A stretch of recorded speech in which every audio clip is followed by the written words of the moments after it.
राम जन्मभूमि परिसर से लगे अंगद टीला के प्रांगण से हजारों राम भक्तों, मंदिर आंदोलन से जुड़े लोगों, जनप्रतिनिधियों एवं तीर्थ क्षेत्र ट्रस्ट के सदस्यों को सीएम ने संबोधित किया। इस दौरान उन्होंने कहा कि श्री राम और राष्ट्र एक दूसरे के पूरक है और एक के बिना दूसरे की कल्पना नहीं की जा सकती। श्री राम है तो राष्ट्र है और राष्ट्र है तो श्री राम है। मुख्यमंत्री ने कहा कि प्रतिष्ठा द्वादशी वस्तुत राष्ट्रीय एकात्मकता की कड़ी मजबूत करने वाली होगी और ताकि हिंदू समाज जाति, क्षेत्र, भाषा के आधार पर विभाजित न हो सके। उन्होंने याद दिलाया कि ऐसे ही विभाजन के चलते राम जन्मभूमि सहित हिंदू अस्मिता के प्राप्त अनेक धर्म स्थलों को सदियों तक अपमान का सम्मान करना पड़ा। उन्होंने सावधान भी किया कि यदि हिंदू समाज जाति और संकीर्णवादों विचारों से नाम पर विभाजित हुआ तो हमारे गौरव के प्राय धर्म स्थलों को पुनः अपमान का सामना करना पड़ेगा।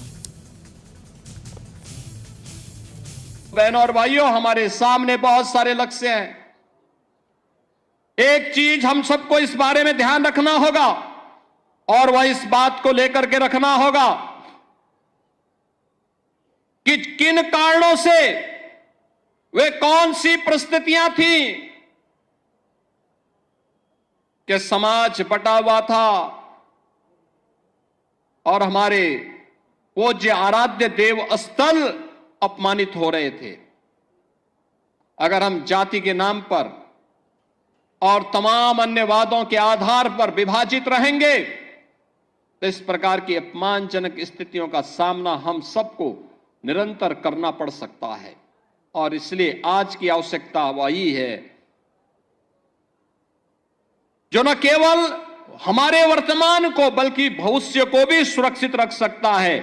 उस एकता के सूत्र में बांधने के लिए, राष्ट्रीय एकात्मता के लिए कार्य करने के संकल्प के साथ जब हम जुड़ेंगे, याद रखना राष्ट्रीय एकात्मता की कड़ी मजबूत होगी, सनातन धर्म भी मजबूत होगा, देश भी मजबूत होगा, हम सब भी मजबूत होंगे। लेकिन अगर हमारा देश कहीं किन्हीं कारणों से आपस में ही विभाजित होकर के कमजोर होगा,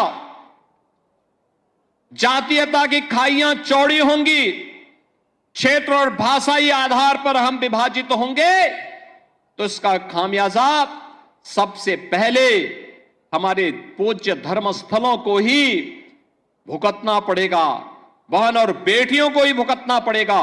उस प्रकार की स्थिति हम सबके सामने दोबारा न होने पाए, या एक नया संकेत भी द्वादश प्रतिष्ठा का यह आयोजन हम सबको, प्रतिष्ठा द्वादशी का यह कार्यक्रम हम सबको इस नई प्रेरणा के साथ आगे बढ़ने के लिए प्रेरित कर रहा है।